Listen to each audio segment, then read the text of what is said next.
Hello guys, and welcome back to another video. It's Parker's Plants and Pets, and today I'm going to be teaching you about the snake plant, also known as mother-in-law's tongue, and care review tips and tricks. So stay tuned and welcome to the video. So for the snake plant, the Sansevieria or mother-in-law's and tongue, you can obviously find these at big box stores like Home Depot, Lowe's, Walmart, just Myers, like any of your big box stores. You'll find these everywhere. Snake plants are typically very, very easy to care for, and all of them actually are. And they are native to West and Southern Africa, but can be found living in wild conditions in both Florida and Hawaii. It is one of the easiest houseplants to keep alive, as it can sustain a lot of neglect and abuse, tolerating low light and drought alike. So, I mean, yes, snake plants can tolerate a lot. So if you're just getting into the plant family and you're like, I want a plant so bad, but all of them I keep killing them. Well, snake plants are definitely the best way to go for things like that. They are super easy care. They can be in low light. Actually, this one is in the bigger one is in lower light than that one. So actually you can see like they're still thriving in low light. That's crazy to me. And they can also take a lot of neglect, like I said, and abuse, and they can be drought. They can be dry for a very long time. And actually, let me show you why. So snake plants are succulents, and inside these leaves, they're really thick leaves, and inside those leaves is all water. They're kind of like a cacti, actually, if you think about it, because every time you water it, the water doesn't go, it does go to the roots, but the leftover water, the roots suck in and it goes into the leaves, and it just sits there. That's why the leaves are thick. If you notice that your leaves are really thin and floppy and dry, then you're gonna have to water it, or you're overwatering it. Like if it's really wet and soggy, and if you touch it, it opens up the leaf, then yeah, then you're overwatering it. But if you are keeping it the leaves thick but not wet, and keeping it watered once a month, I'd say that's what I do for these two.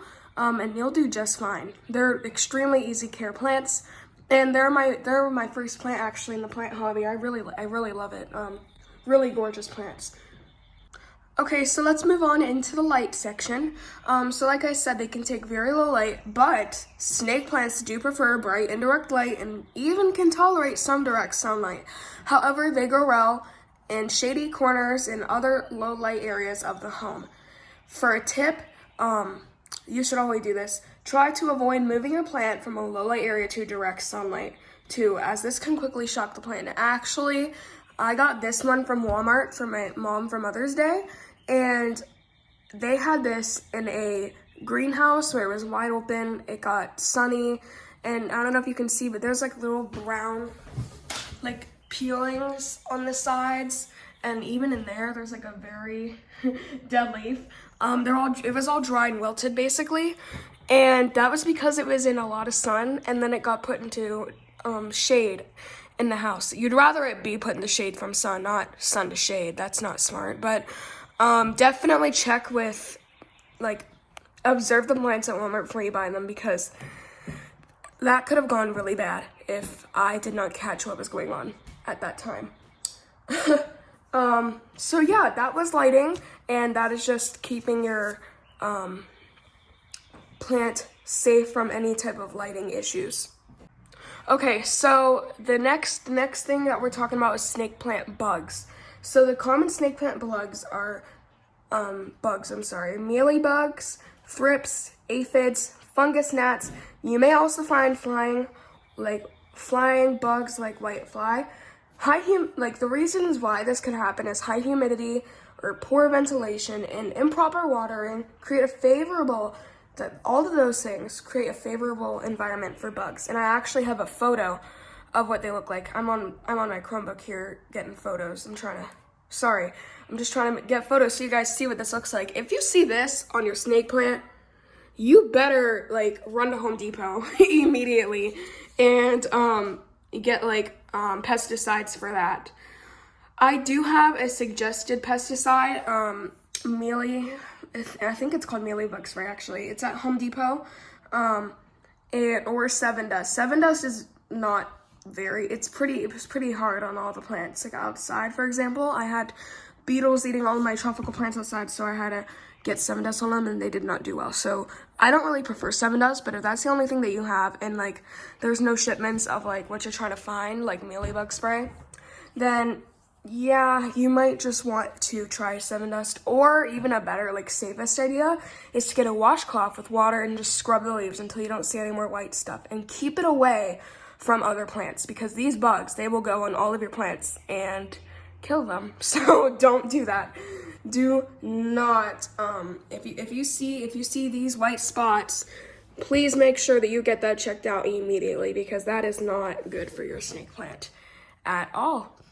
For fungus gnats, actually, you can see I have little yellow butterfly traps on here. Those are for fungus gnats. Fungus gnats is when you water the top layer of their soil, and these little gnats, they go into the soil and lay eggs, and more little black gnats coming up. They only live for about a week or two, but it's also not a good idea, because what they like to do is they like to drink the water from the roots. That's how they live. So all you need to do is just keep your plant dried out and bottom water it. I repeat, bottom water it. I swear, like fungus gnats are the most annoying thing to ever deal with. So just make sure that you bottom water it, and make sure that none of the soil like on the tops here. Water likes to like fill their soil up to the very tippy top, just to make sure that there's no holes in it. But just make sure like that none of that is wet. You can still see that your snake plant is watered without the top layer of the soil being wet. That's the best way to do with fungus gnats, because fungus gnats are a pain in the rear end. Let me tell you, they fly around everywhere. They will also get into your other plants, and yeah, it's not a good day. And I'll also have one more photo of these mealybugs. Yeah, if you see anything like that on your snake plant, that's a no-no. That's not a great idea at all. So, like I said, go to your local Home Depot or Lowe's and get some pesticide. I think Walmart even has pesticide for houseplants and stuff. So that's a great idea. And yeah, just keep up with these tips, because listen, this is going to help you in the long run with snake plants. Even though they're super easy, they are very like susceptible to like bugs, like mealybugs and stuff. Watering for snake plants. Now I kind of already basically told you guys this, but watering for the snake plant is really easy. Like that's the easiest part about this. Just make sure you bottom water it. But so your snake plant needs to be watered fortnightly, allowing its soil to completely dry out between waterings to prevent overwatering and root rot. During the winter months, feel free to only water your snake plant once a month if the soil is moist after 2 weeks. So here's the thing that I'm going to tell you. During the summer, where there's more light, your snake plant's going to dry out quicker. I'm sorry. So you better water it at least 2 or 3 times a month. Don't water it a lot, just bottom water it, and it will take up the water that it needs, and if it needs more, you'll be able to tell. But what I like to do is just pull out the base of this plant. So there's 2 different pots in this pot. There's a black one, like the nursery pot, and then this white pot that they just threw over it so it doesn't look ugly. So you're just gonna pull out that black nursery pot in here, and then you're going to set it on like a watering tray. They kind of look like this, to be honest, but except the bottom's covered, so you can put water in it and just set it on the watering tray. And it's actually really cool. There's time-lapse videos of plants sucking up water from the water tray. I thought that was cool. But yeah, during the winter, you don't want to water it as much, because first off, they're in lower light, and during the winter months, they're even in more lower light because the sun's not out as much. So feel free to water your snake plant only like once a month, because if the soil is still moist after 2 weeks, that means that it's possible that you have water sitting in the bottom of your plant, which is not smart. So I'd say do like, for me, 3 cups of water just in the watering tray, or I do top water it, which means you just water on the top. That's the easiest way to do things. But if you don't want fungus gnats, you should for sure make sure that you want bottom water. Okay, so temperature, there's not much that goes with this. I just say keep the plant in a warm spot with temperatures above 50 degrees Fahrenheit or 10 degrees Celsius. Because if you keep them in too much cold weather, remember, these are tropical plants. These are not like your typical hardy, like, house plant. No. They are extremely hardy, but not in temperature way. They are they get very weak when it gets super cold and you water them, and then like the water freezes in the soil and like the roots rot. It's gross. Do not do that. Like out here, it's at least 50 degrees. I think it's 70 outside right now, actually. So yes, they'll do fine out here, but like you cannot, never, ever leave them out temperatures below 50 degrees, because these are, like I said, very tropical plants, and they do not deserve that dropping cold temperatures.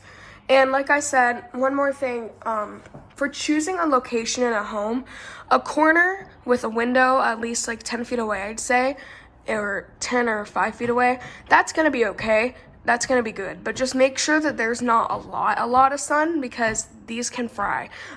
So yeah, these are your lower light plants. Now, what I'm not gonna tell you to do is close your curtains and set the plant in the room with no light. That's not good. Filtered light is okay, but you just wanna make sure that you have bright and direct light. Like out here, I have windows out all along this room, and they get bright and direct light all day. So this is the perfect example for doing that. So yeah. And last but not least, what most people like to ask me is, hey, why is my snake plant growing very slow? Well, I'm gonna tell you the tricks that keep this thing growing and growing leaves as fast as they can, really. These are naturally slow growing, so they're not like a weed or something like that. These grow pretty slow. So let me just show you like what to do to keep it going, keep it growing, even throughout that winter time. So what you're going to do, so the way to keep your snake plant grow as quickly as possible and as healthy as possible is to optimize the care conditions and avoid any sources of stress. So in particular, providing plenty of light, adequate but not excessive water, a little fertilizer 2 to 3 times per year are the best ways to ensure growth is as quick as possible. And I'm going to show you guys a fertilizer that I really like. It's Miracle Grow all-purpose plant food, I'm sorry. I got this from Home Depot. They're $10. Yeah, a little expensive for this tiny bottle, but I'm telling you, it's way worth it. It's really worth it for keeping your plant growing fast. I've been using this on all the plants out there. You can see the cordy line through that window out there. I mean, over there. Like, I've just been using these for everything. So I think that Miracle Grow is working really, really well for all of my plants here. And so I definitely prefer it. And all you do with this is you open the cap, you unscrew it, and then there is a cup right here. You fill it up to the top and you dump it in a watering can.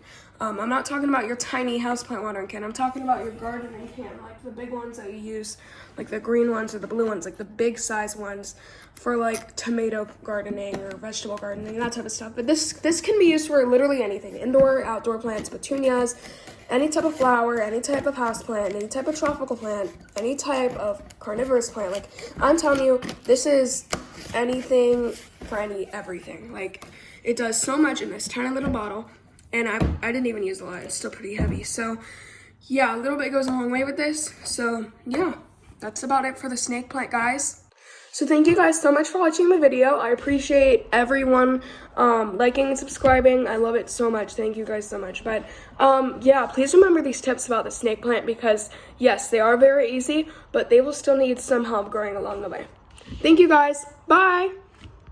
And I forgot one more thing. If you need like any questions, the comments are always open to me. Like, I always get notification on my phone, so I try to respond to every comment that I get. So if you guys have any questions, like just bought the snake plant, where do I put it? Like, if you have any questions like that, just let me know in the comments. I'll respond in like probably an hour or two. Like, I'm always on my phone. So yeah. So all right, thank you guys. Bye.